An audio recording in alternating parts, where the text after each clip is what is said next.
ne pir taking home. Ale nang ave bom, la ne pir taking home. Kang hon a long tai ave ni jakong, rap lang ne kang hon a rom. Ale nang ave bom, la ne pir taking home. Ale nang ave bom, la ne pir taking home.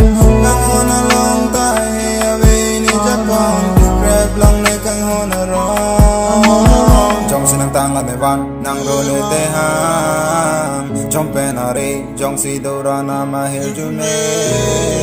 Te ke lar si kang tung la ne pir the.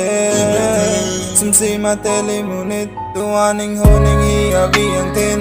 Ma te a wings pa chi pri pa ching tip si pa chi dip kang tung la ne kang on a ti. La kang on a ti. Ale nang ave bom, la ne pir taking home. Ale nang ave bom, la ne pir taking home. Kang hon a long tai hi ave ni jakong, rap long ne kang hon a rom. Ale nang ave bom, la ne pir taking home. Ale nang ave bom, la ne pir taking home. Kang hon a long tai hi ave ni jakong, rap long ne kang hon a rom.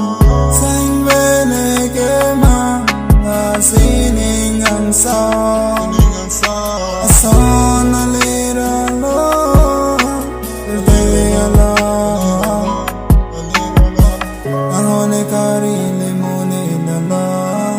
Alang kang kalang cho jan tu alang. Ipalasang.